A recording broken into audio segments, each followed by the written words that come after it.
महाराष्ट्र में राष्ट्रीय स्वयंसेवक संघ के स्वयंसेवकों के पथ संचलन के ऊपर हमला होने की खबरें हैं और साथ ही साथ उनके सामने अल्लाहू अकबर के नारे लगाए जाने की खबरें हैं। स्पष्ट रूप से है, आरएसएस के पथ संचलन के ऊपर मुसलमानों के द्वारा हमले की साजिश के तहत वहां पर लोगों को इकट्ठा किया गया और उसके बाद अल्लाहू अकबर के नारे लगाए गए। पुलिस अभी जांच कर रही है, लेकिन इसके पीछे की दो वजहें हैं जो बेहद गंभीर हैं, जो हाल फिलहाल की घटनाओं से जुड़ी हुई हैं, जिनको हमें समझना चाहिए और इस वीडियो में हम उसी चीज को समझने की कोशिश करेंगे। आपसे अपील है, अंत तक हमारे साथ वीडियो में बने रहिएगा। सबसे पहली चीज ये रहेगी कि संघ के प्रमुख मोहन भागवत के द्वारा एक बयान दिया गया था। बयान दिया ये गया था कि बांग्लादेश में हिंदुओं के ऊपर अत्याचार हो रहा है, हिंदुओं के लिए दुर्बल होना सबसे बड़ा अभिशाप का विषय है और एकजुट हिंदुओं को होना चाहिए, जिसके लिए राष्ट्रीय स्वयंसेवक संघ कार्य करता है और इसी से अत्याचार से मुक्ति पाई जा सकती है। दूसरी बात क्या है?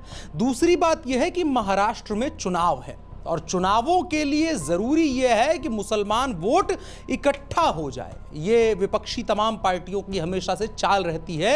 तो इस घटना के जरिए आरएसएस बनाम मुस्लिम कर दिया जाएगा, जिससे मुस्लिम एक तरफ हो जाएंगे, आरएसएस एक तरफ हो जाएगा, यानी हिंदू एक तरफ हो जाएंगे। हिंदुओं में बंटवारे की जो संभावनाएं होती हैं, जिसका जिक्र प्रधानमंत्री ने किया था, उसकी भी बात करेंगे। लेकिन अभी हमारा मूल मुद्दा यह है कि आखिर आरएसएस के पथ संचलन के ऊपर हुए हमले और उनके सामने लगाए गए भड़काऊ और धार्मिक आपत्तिजनक रूप से नारे जो हैं, उसके पीछे की साजिश जो है वो सामान्य नहीं है। उसको समझने की कोशिश करेंगे इस वीडियो में। नमस्कार, मेरा नाम है अनुराग मिश्रा और आप देख रहे हैं शाइनिंग इंडिया।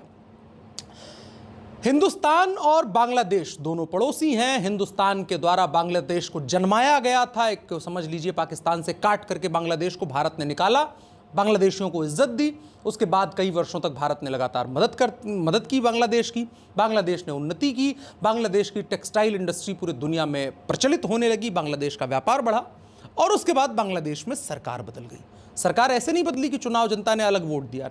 जनता ने जिसको वोट दिया उसको बेसिकली कुछ लोग नहीं चाहते थे। शेख हसीना की सरकार को पलट दिया गया और मोहम्मद यूनुस को वहां का नया कथित राष्ट्राध्यक्ष, मतलब एक राष्ट्राध्यक्ष कठपुतली बैठा दिया गया, उनके द्वारा सरकार चलाई जाने लगी।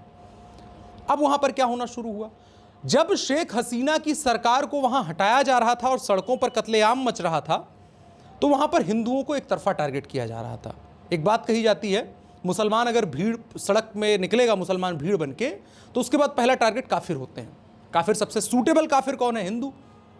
तो बांग्लादेश में हिंदुओं के ऊपर हमला किया गया और बांग्लादेश की जबरदस्त नमक हरामी सामने आई कि किस तरह से एक नमक हराम को भारत ने पाल पोस कर बड़ा किया और आज जब थोड़ा सा उसकी स्थितियां बेहतर हुई तो वो आंखें दिखाने लगा। यहां तक बात होती तो ठीक रहता, लेकिन इसमें बात आ गई कि भारत में लगातार इस चीज को लेकर के चर्चा होने लगी। भारत इस बात को लेकर के दबाव बनने लगा कि आखिर बांग्लादेश की परिस्थितियों पर भारत कैसे चुप रह सकता है। मुख्यमंत्री योगी आदित्यनाथ उत्तर प्रदेश के मुख्यमंत्री हैं, इनके द्वारा बयान दिया गया, बटेंगे तो कटेंगे, एक रहेंगे तो नेक रहेंगे। बांग्लादेश में हिंदुओं पर हो रहे अत्याचार के सामने एक दिया गया बयान कि भाई जातियों में मत बंटिए, एकजुट रहिए, तभी सुरक्षित रह सकते हैं, वरना बांग्लादेश वाली हाल हो सकती है। कई दिनों तक खामोशी रही, कुछ बवाल हीला हवाली राजनीतिक रूप से हुई। उसके बाद प्रधानमंत्री नरेंद्र मोदी ने भी कमोबेश यही बयान दिया। प्रधानमंत्री नरेंद्र मोदी ने एक कदम आगे जाते हुए कहा कि कांग्रेस पार्टी हिंदुओं को जाति में बांटने का काम करती है, लेकिन मुसलमानों की जातियों की बात नहीं करती है।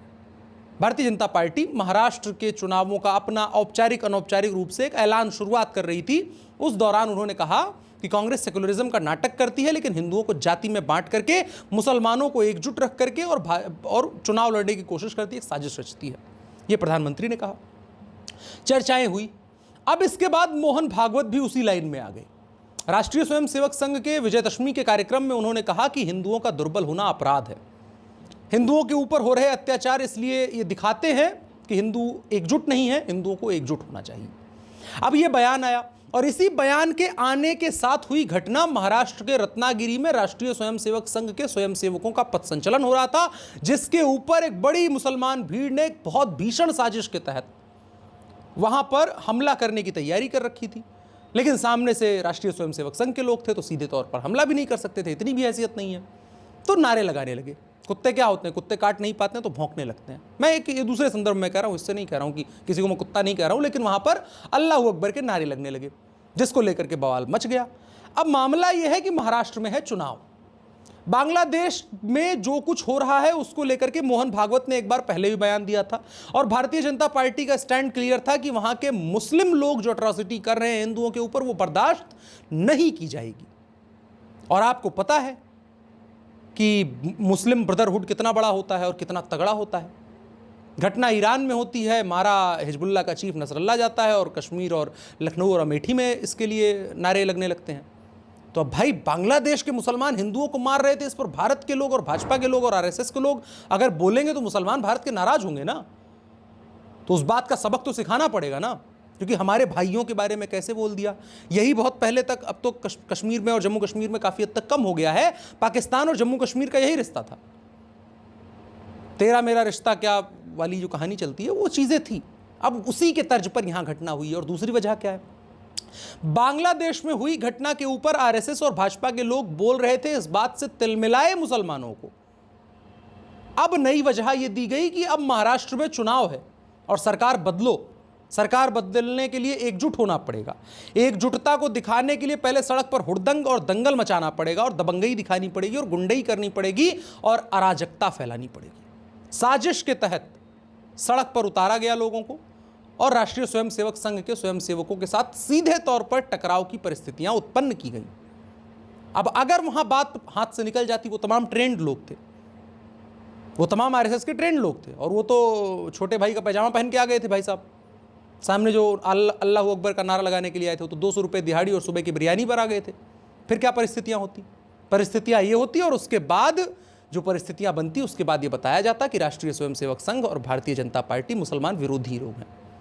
इसको लेकर के कोई कांग्रेस का नेता बोलने नहीं आएगा कि आखिर राष्ट्रीय स्वयंसेवक संघ के पथ संचलन के रास्ते में आकर के अल्लाह अकबर का नारा क्यों लगाया गया। लेकिन दुर्गा पूजा के पंडाल पर हमला होगा, मूर्ति विसर्जन के लिए जा रही होगी, रामनवमी की यात्रा निकल रही होगी, तो पूरे हिंदुस्तान के तमाम लिबरल लोग ज्ञान देने आ जाते हैं कि भैया मुसलमान इलाके से क्यों निकाल रहे थे, डीजे जोर से क्यों बजाया, जय श्री राम का नारा क्यों लगाया। अब अल्लाह अकबर लगाने का नारा उन लोगों ने लगाया ना, उसके लिए क्या इलाज किया जाना चाहिए? उसके लिए तो इलाज योगी आदित्यनाथ वाला है जो उत्तर प्रदेश में लगातार होता रहता है, उसके अलावा कोई इलाज नहीं है। महाराष्ट्र चुनावों को लेकर के जिस तरह की तिलमिलाहट उद्धव गुट और कांग्रेस पार्टी के बीच में दिख रही है कि महाराष्ट्र, अगर हरियाणा तो बहुत बुरा हाल है और बहुत भीषण बेइज्जती हुई है। हरियाणा में भी कुछ मुसलमान नेताओं के ऐसे ही बयान थे कि सरकार बदलने तो देख लेंगे। आपको नूह हिंसा याद होगी और उसके लिए एक आरोपी के तौर पर जिसका नाम आ रहा था मम्मन खान, उसके द्वारा दिया गया बयान आपको ज़रा याद कर लेना चाहिए। अब महाराष्ट्र में इसी तरह के कई बयान आएंगे। हालांकि भारतीय जनता पार्टी बड़ा मुसलमानों के साथ प्रेम करने की कोशिश करती है। अभी खबरें ये भी आ रही हैं कि वहाँ पर मदरसा शिक्षकों की सैलरी वगैरह बढ़ाई गई है, लेकिन उससे किसी को फ़र्क नहीं पड़ता है। उनको वो जो सड़क पे 150 रुपये की बिरयानी का आनंद होता है और उसके बाद पत्थरबाजी का आनंद होता है, वो सैलरी बढ़ने से नहीं मिलता है। इसलिए सड़क पर हुड़दंग चलने वाला है। और ये अपने आप में बहुत बड़ा संदेश और बहुत गंभीर प्रश्न भी खड़े करता है कि भारत में क्या इस तरह की तैयारियां अब होने लगी हैं कि सीधे तौर पर राष्ट्रीय स्वयंसेवक संघ और जो तमाम लोग राजनीतिक रूप से, सामाजिक रूप से, सांस्कृतिक रूप से अपने आप को हिंदू कहते हैं, उनके साथ टकराव की घटनाएं बढ़ाई जाएं, टकराव की घटनाएं बढ़ाई जाएं ताकि ये विभेद और तेजी के साथ बढ़ने लगे और उसके बीच में जाति का तड़का लगा दिया जाए। कमोबेश कांग्रेस पार्टी और राहुल गांधी का यही चुनाव जीतने का फॉर्मूला है और महाराष्ट्र में इसका प्रयोग किया जाना तय है।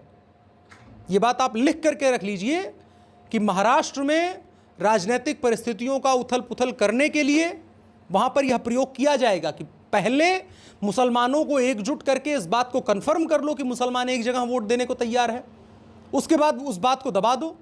अब तय हो गया कि मुसलमान वोट रिजर्व लिस्ट में लिख लिया गया, गुलाम बन गया अपना। अब हिंदुओं की कास्ट फॉल्ट लाइंस के ऊपर दबाव बनाया जाए, वहां पर ड्रामे क्रिएट किए जाएं, क्योंकि अकेले मुसलमान के वोट से कोई पार्टी नहीं जीत सकती है हिंदुस्तान में, खुद मुसलमान भी नहीं जीत सकते हैं, एक सांसद नहीं बन सकता है। ये बात ओवैसी ने एक बार कही थी। कभी कभार ठीक ठाक बात कर लेते हैं, लेकिन उसके लिए चाहिए हिंदुओं का वोट और उसके लिए चाहिए जातियों में लड़ाने वाली बात। कुल मिलाकर के अब सीधी लड़ाई वही है, बटेंगे तो कटेंगे, एक रहेंगे तो नेक रहेंगे। यह अब इस पूरे चुनाव का, पूरी राजनीति का मूल मंत्र रहने वाला है। इसके अलावा कुछ होने वाला नहीं है, क्योंकि कांग्रेस पार्टी और उद्धव गुट और अन्य जो तमाम लोग हैं जो प्यासे हैं कुर्सी के, जिनके हाथ से निवाला छिन गया था शिंदे जब पार्टी छोड़ करके आ गए थे, वो तमाम लोग अब ड्रामा करने वाले हैं। और इस तरह के कुकृत्य हिंदुस्तान के राजनीतिक इतिहास में होते रहे हैं और अब एक बार फिर से और एक्सीलरेशन के साथ होगा, क्योंकि हरियाणा की हार की छटपटाहट कांग्रेस पार्टी और राहुल गांधी बर्दाश्त कर पाने की स्थिति में नहीं है, और उनसे भी कहीं ज्यादा वो लोग स्थिति में नहीं है जिन लोगों ने कांग्रेस पार्टी के ऊपर अंधाधुंध पैसा लगाया। कांग्रेस पार्टी ने अपने चुनावी बजट का कई गुना हरियाणा में खर्च किया, केवल इस उम्मीद के साथ कि हरियाणा जैसा एक बड़ा प्रदेश जिसके पास आईटी भी है और तमाम जो तकनीकी सेक्टर हैं जिसमें इंडस्ट्रीज़ हैं, खेती बाड़ी हैं, सब चीज़ें हैं हरियाणा के पास, उसको कब्जाने की तैयारी थी लेकिन हो नहीं पाया है। तो उस पैसे को अगर वसूल करना है तो महाराष्ट्र हर कीमत पर जीतना होगा, और महाराष्ट्र जीतने के लिए कुछ भी हो सकता है। मैं जो कह रहा हूँ कुछ भी का मतलब कुछ भी होगा। राष्ट्रीय स्वयंसेवक संघ के पथ संचलन में पहला होने वाला ये हमला और अल्लाह अकबर का नारा लगना, ये टेस्टिंग फेज था। ये बस टेस्ट कर रहे थे कि इसका प्रभाव कितना पड़ेगा। इसको लेकर के बात होनी चाहिए, इसको लेकर के हर किसी को ऑब्जेक्शन करना चाहिए और इसको एक बड़ा मुद्दा बनाया जाना चाहिए कि राष्ट्रीय स्वयंसेवक संघ के लोगों के साथ, हिंदुओं के साथ सीधे तौर पर टकराने की साजिश क्यों रची गई, और अगर वहां कोई अनहोनी घटना की होती तो जिम्मेदार कौन होता? क्या राष्ट्रीय स्वयंसेवक का पथ संचलन इसके लिए जिम्मेदार होता, या फिर वो जो छोटे भाई का पैजामा पहन करके 150 रुपये की बिरयानी खाने के लिए भीड़ आई हुई थी, वो लोग जिम्मेदार होते इसके? इस चीज को लेकर के स्पष्ट रूप से तैयारी शुरू होनी चाहिए, क्योंकि इंटरनेशनल मुस्लिम ब्रदरहुड इस बात के लिए तैयार है। बांग्लादेश से खबरें आने शुरू हो गई हैं कि बांग्लादेश के ऊपर भारत सरकार सैंक्शन लगा रही है, कुछ दबाव अंदर में ड्रामा क्रिएट करो जिससे अनरेस्ट क्रिएट हो। महाराष्ट्र चुनाव जीतना है तो अनरेस्ट क्रिएट करना होगा, पहले मुसलमानों को एकजुट करना होगा, उसके बाद हिंदुओं की कास्ट फॉल्ट लाइन्स के ऊपर अब दबाव बनाना होगा। यह सब कुछ आपको आने वाले दिनों में होता हुआ दिखेगा। फिलहाल के लिए इतना ही। आपकी राय क्या है कमेंट बॉक्स में बता सकते हैं। मेरा नाम अनुराग मिश्रा है, आप शाइनिंग इंडिया देख रहे थे।